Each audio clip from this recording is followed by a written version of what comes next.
NXT starts off with a women's North American Championship match between Stephanie Vaquer versus Carmen Petrovic. Stephanie Vaquer, of course, easily picked up the victory. But after the match, you end up getting Julia. She comes out and she ends up saying that she is the best champion on the brand and that Stephanie is not. Stephanie ends up saying that, well, they end up having a little exchange where it's basically it's time to prove who is the best champion, and they basically said that they need to have a title versus title match, which is confirmed for Roadblock, which is very interesting because I always assumed that this match was going to happen. I just didn't expect it to happen this soon. I thought that they would do this at Stand and Deliver, so the fact that they're already doing it this soon tells me either one, they have something bigger in the plans for Stand and Deliver, maybe possibly making this into a triple threat with Jordan Grace, because if it ain't that, then I don't know what they have for Stand and Deliver, because the fact that they're already doing this match is very surprising. But it is confirmed, NXT Roadblock.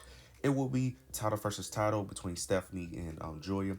Now, I know a lot of fans want to see this match. Me personally, I don't really care for this match. I'm going to be honest with you. It's interesting. I just don't care, mainly due to the fact that Julia and Stephanie are not the type of wrestlers I typically like, and plus, they're both baby faces, which makes it even worse because there's really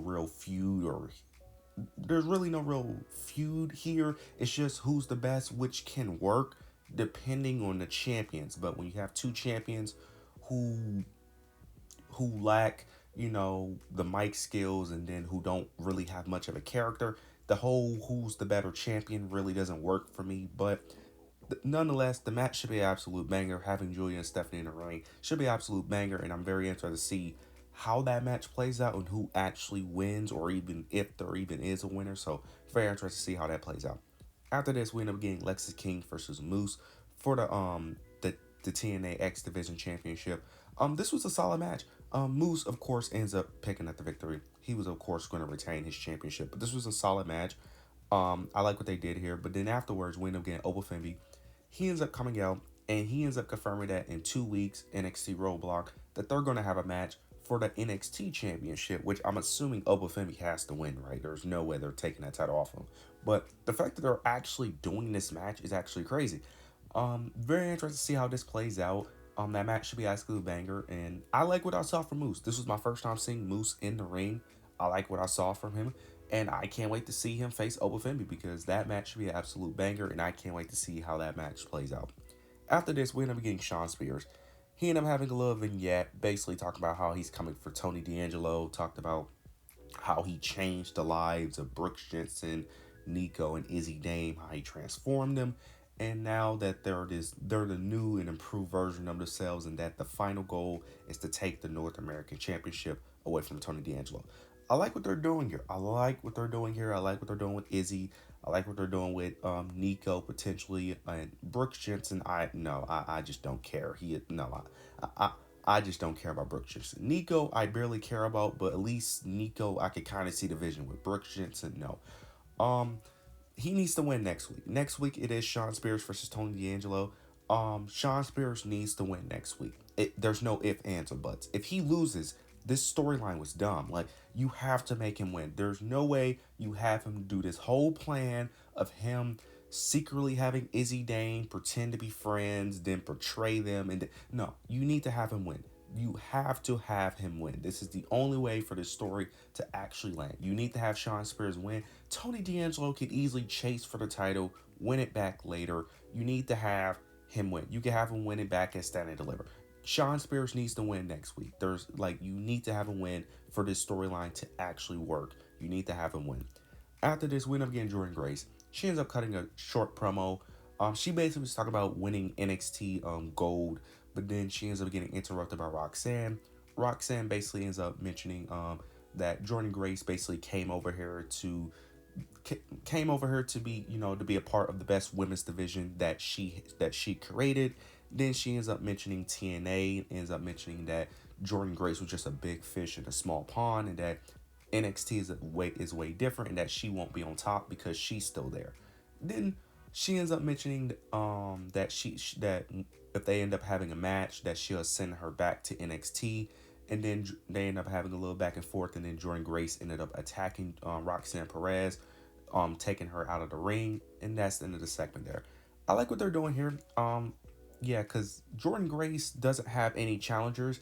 It's a very similar situation to Stephanie and Julia, where they don't have really anybody to really face, even though they haven't faced the entire women's division. It's like even if they did, it wouldn't do anything for them because they have no true competition. So it makes sense. And plus, Roxanne Perez is on her way out, so this is just a way for her to put over other talent. She put over Julia. I'm assuming she's going to put over Jordan Grace. Maybe she does the same for Stephanie Vaquer, even though Stephanie Vaquer doesn't really need it. You could argue Jordan Grace doesn't need it as well, but to be fair, Jordan Grace has no one to really feud with. Plus, they have a little bit of history. I think they fought at Battleground, if I'm not mistaken. Yeah, they fought at Battleground. Jordan Grace could get her get back, get her payback for losing at Battleground. So I like what they're doing here. And plus, Roxanne Perez has been doing amazing work. She has improved drastically, especially her promo work. Her promos have been really good over the past few months. She has really improved. I can't wait to see how this plays out, and I'm assuming Jordan Grace will pick up the victory to continue to build her up because Roxanne, of course, is going to the main roster. So I'm interested to see how they play this feud out. After this, we end up getting North Dakota Catch Crew versus the Hardys for the TNA championship tag titles. The Hardys ends up picking up the victory. It was a very solid match. But afterwards, getting Fraction, they come out and they basically ended up confirming that they're going to have a tag match at Roadblock for the TNA tag titles, which is very interesting because I would assume that since it's for the TNA titles that the Hardys will win, but I wouldn't actually be shocked if Fraxium won because I actually think it will be a better decision if Fraxium won due to them just being the newer.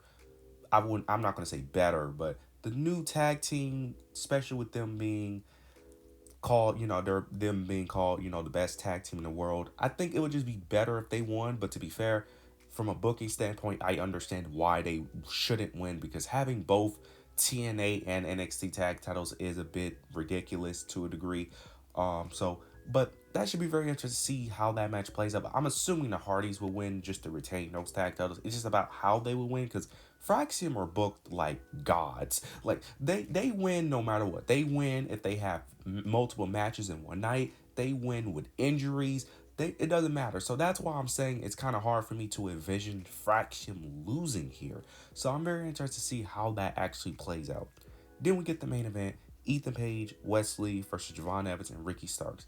This was a solid match. The baby faces ends up winning, but Ricky Saints, I called him Ricky Starks. Ricky Saints, they end up of course debuting his theme song. I like it. His theme song is somewhat similar to his AEW theme song. It's very obvious that they try to recreate some of the magic from his AEW theme song.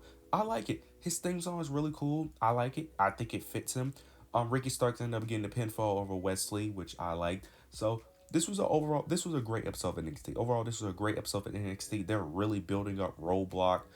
So that should be a banger of a show. But you guys let me know your thoughts and opinions down below. Make sure you like, comment, subscribe. But yeah, that's it.